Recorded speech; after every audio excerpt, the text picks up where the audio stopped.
My name doesn't matter. No one ever cared enough to remember it. To the world, I was never a person. I was a body, a problem, a joke. I am a fat man. And this is where my story begins. Every morning, I wake up with the same feeling. Not hunger, not pain, shame. I stand in front of the mirror, not looking at my weight, but looking at everything I failed to become. This body feels like a punishment. I don't remember earning. When I walk outside, people don't look at my face. They look at my stomach first. On buses, seats beside me stay empty. In elevators, people pretend not to see me. Sometimes they whisper. Sometimes they don't bother. He has no control. He's lazy. He did this to himself. They talk like I'm not standing right there. I hear everything. I just learned to stay quiet. Because when a fat man speaks, people don't hear words. They hear excuses. School was where I learned. That pain can be funny to others. Kids didn't call me by my name. They called me fat. Every day. Every year. Teachers heard it. They ignored it. I ate alone. Sat alone. Lived alone. Even when I was surrounded by people. Home wasn't any safer. My father never hugged me. He looked at me like a mistake. That kept getting bigger. What's wrong with you? Why can't you be normal? My brother was everything I wasn't.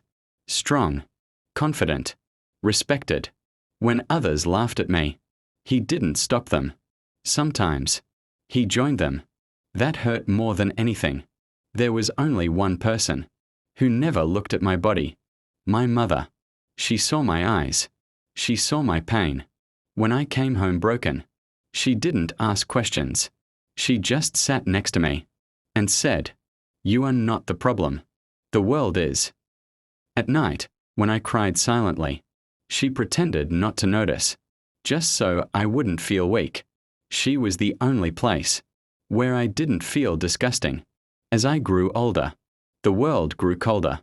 People stared longer, judged harder. I stopped liking mirrors. I stopped liking photos. I stopped liking myself. I tried to change. I failed. Every failure made people crueler. And slowly, I started believing everything they said about me. By the time I became an adult, I already knew one truth. Being fat doesn't just change your body. It changes how people treat your soul. And this was only the beginning. I thought silence would protect me. I thought if I spoke less, if I took up less space, the world would be kinder. I was wrong. Every morning starts the same. I sit on the edge of my bed, breathing heavy, not because I'm tired, but because I already feel defeated. When I look in the mirror, I don't see a man getting ready for his day. I see a problem the world wishes didn't exist. I try to avoid my own reflection, but it follows me everywhere. Outside, people stare. Some pretend not to. Some don't even bother. I hear the whispers. I feel the laughs hit my back, like stones. At work, they call it fun. They joke about my body, my walk, my breath. I laugh with them, not because it's funny, but because surviving sometimes means pretending. I stop eating during lunch breaks. I sit alone in my car, scrolling my phone, pretending I'm busy. The truth is, I'm hiding. When I come home, my wife is already tired. Not tired from work. Tired of me. She doesn't shout. She doesn't insult me. She just looks disappointed. And disappointment hurts more than anger. She tells me she feels trapped. That our life isn't what she imagined. That she misses the man she thought I would become. I don't know what to say. Because I miss him too. One night, she packs her bags. No drama. No tears. Just a quiet ending to something I thought would last forever. After she leaves, the house feels louder. Every corner reminds me of what I failed to be. I move back to my parents' house, thinking blood will feel safer. It doesn't. My father looks at me, like I embarrassed him. He tells me to fix myself. As if I chose this body. As if I chose this pain. My brother laughs, calls me weak, calls me a joke. I want to disappear into the floor. I stop defending myself, because defending myself never changed anything. At night, I lie awake, staring at the ceiling, counting my breaths, wondering how long a man can carry this much shame. And then my mother walks in. She doesn't say my name. She just sits beside me. She holds my hand, like she did when I was a child, afraid of the dark. And suddenly, I'm not pretending anymore. I cry. I break. I fall apart in front of her. She lets me. She doesn't rush me. She doesn't try to fix me. She just stays. And for the first time in a long time, I feel something unfamiliar. Safety. Because when the whole world tells you that you are too much, sometimes all you need is one person who refuses to let go. There are nights when silence becomes too loud. When the world finally sleeps, my mind wakes up. I lie on my bed, staring at the ceiling, listening to my own breathing, counting every inhale, like it might be the last thing I control. During the day, I wear a mask. At night, I take it off. And what's left is someone I don't recognize. I replay everything. Every insult that pretended to be a joke. Every look that said, "You don't belong here." People think words disappear after they're spoken. They don't. They stay. They live inside you. They grow. Some nights, I press my hands against my chest, wondering how something so big can feel so empty. I start asking myself questions I never thought I would ask. What if this is it? What if this is the rest of my life? Waking up tired, going to sleep ashamed, existing, but never really living. I don't want to die, but I don't know how to live like this either. That truth scares me more than any insult ever did. I stop going out completely. The outside world feels hostile, like it's waiting for me to fail again. Food becomes comfort and punishment at the same time. I eat because I'm empty. I hate myself because I eat. It's a cycle I don't know how to break. I try to change. I really do. One day, I promise myself I'll start walking. Just 10 minutes. I put on my shoes. I open the door. And then I hear laughter. Not even at me. But my brain convinces me it is. My heart starts racing. My hands shake. I close the door. And I hate myself for it. Days blur together. Morning. Night. Nothing in between. I avoid mirrors. Avoid photos. Avoid people who say, "Just be confident." Like confidence is something you can order online. Inside my head, there's a voice that never shuts up. It tells me I'm weak, that I deserve this, that no one would choose me if they had another option. Some nights, that voice sounds logical. That's the dangerous part. One night, it gets really quiet. Too quiet. The kind of quiet where bad thoughts feel calm. I sit on the edge of my bed, head in my hands, thinking how easy it would be to stop fighting. Not in a dramatic way. Not with anger. Just letting go. That thought terrifies me. I don't tell anyone, because I don't want pity, and I don't want lectures. But somehow, my mother notices. She always notices. She sits beside me, the same way she always does. She doesn't ask, "What's wrong?" She asks, "Are you tired?" And that question breaks me, because the answer is yes. Not tired of walking. Not tired of working. Tired of carrying myself. I tell her everything. The thoughts. The fear. The nights where I don't trust my own mind. She doesn't panic. She doesn't cry. She listens. Like every word matters. When I finish, I feel smaller than ever. She takes my face in her hands and looks at me the way only a mother can. And she says, "You are not weak for feeling this way. You are human." She tells me something I never thought about before. She says pain doesn't mean I failed. It means I've been fighting. Not in a dramatic way. Not with anger. Just letting go. That thought terrifies me. I don't tell anyone, because I don't want pity, and I don't want lectures. But somehow, my mother notices. She always notices. She sits beside me, the same way she always does. She doesn't ask, "What's wrong?" She asks, "Are you tired?" And that question breaks me, because the answer is yes. Not tired of walking, not tired of working, tired of carrying myself. I tell her everything. The thoughts, the fear, the nights where I don't trust my own mind. She doesn't panic. She doesn't cry. She listens. Like every word matters. When I finish, I feel smaller than ever. She takes my face in her hands and looks at me the way only a mother can. And she says, "You are not weak for feeling this way. You are human." She tells me something I never thought about before. She says pain doesn't mean I failed. It means I've been fighting longer than most people ever have. She tells me I don't need to fix my whole life. I don't need to become someone else.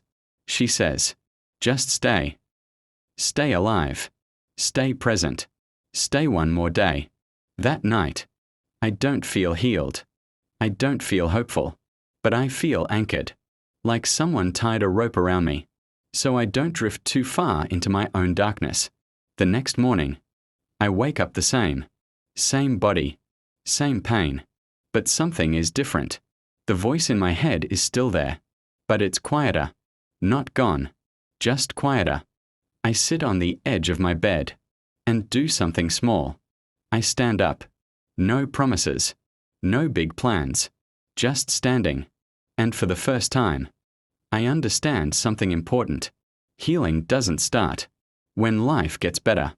It starts when you decide not to give up today.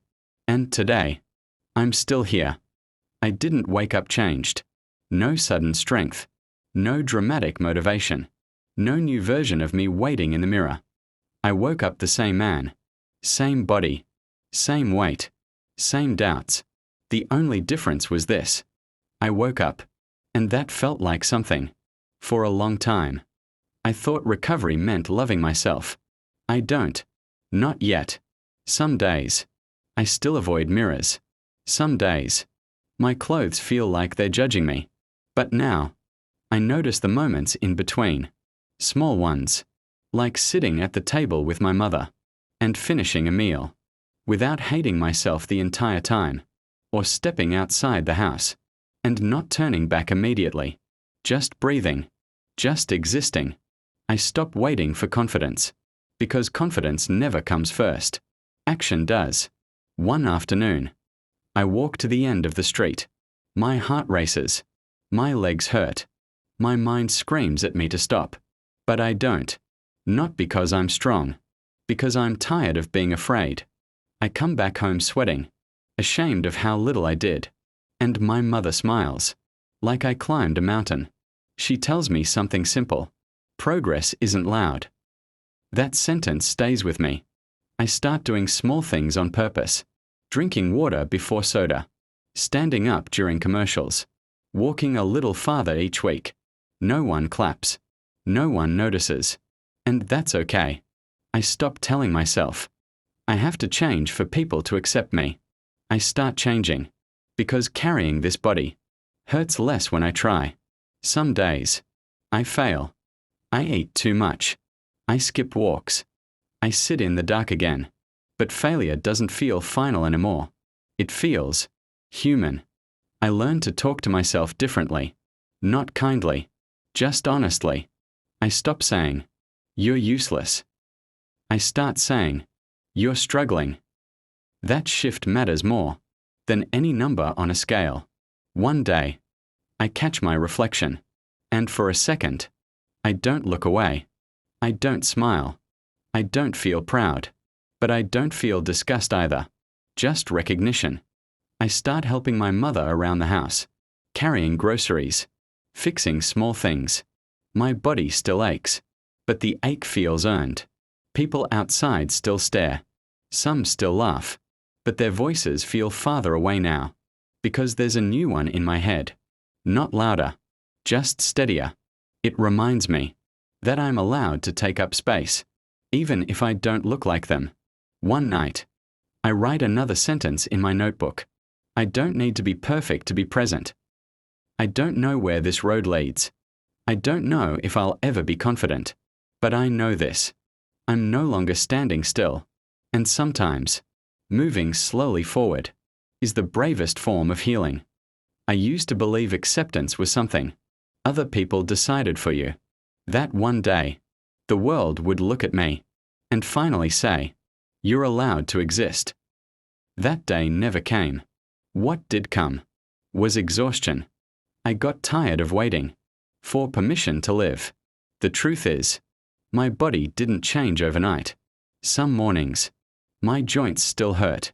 Some days, the scale still feels like an enemy.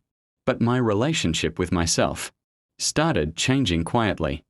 I stopped introducing myself with apologies. I stopped shrinking in rooms that were never built for me anyway. I learned something important. People don't need a reason to judge you.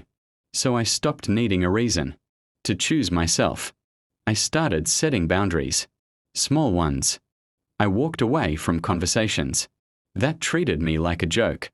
I muted voices online that fed on cruelty, not because I'm fragile, because peace is expensive.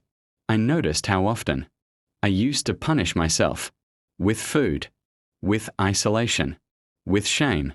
Now, when I slip, I don't attack myself.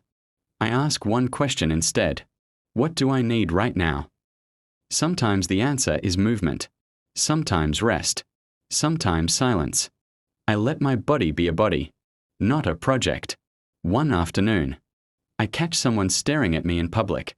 The old me would disappear inside himself.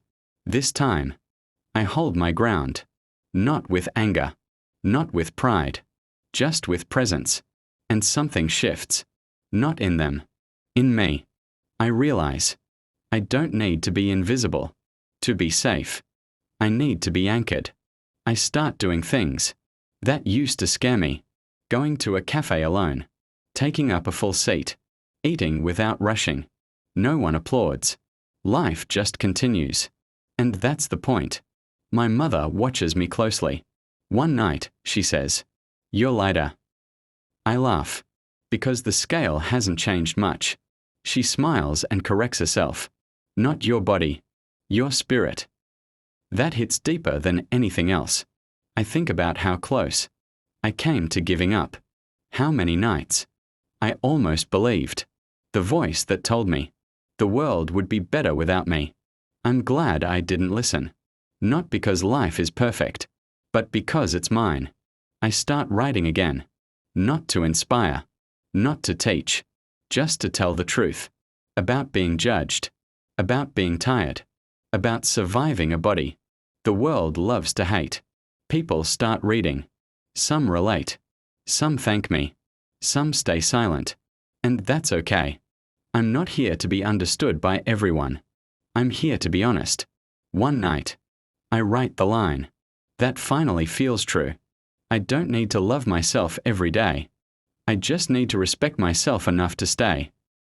I close the notebook. I breathe. And for the first time, I don't feel like I'm waiting for life to start.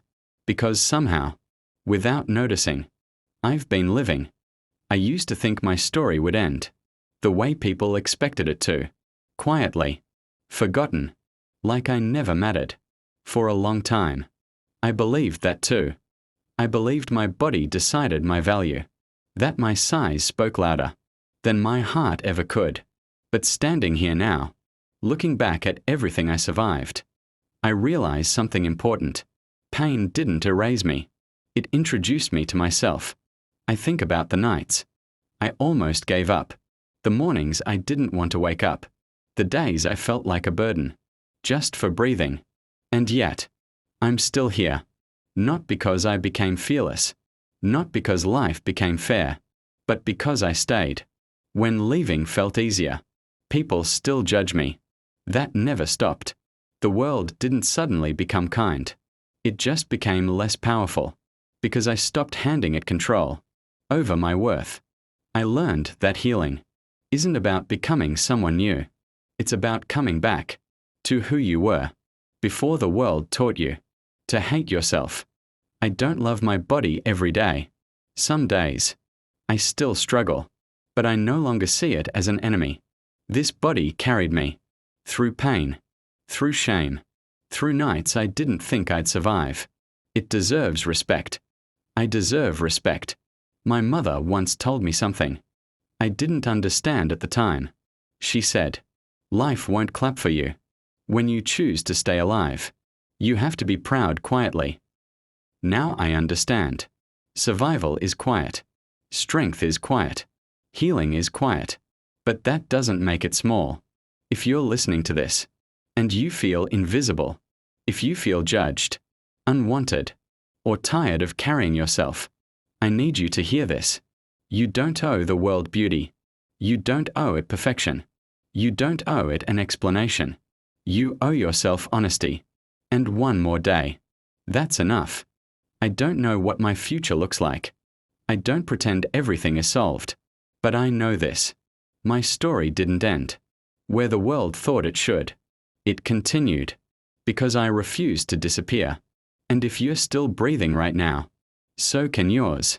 Surviving yourself is the hardest victory.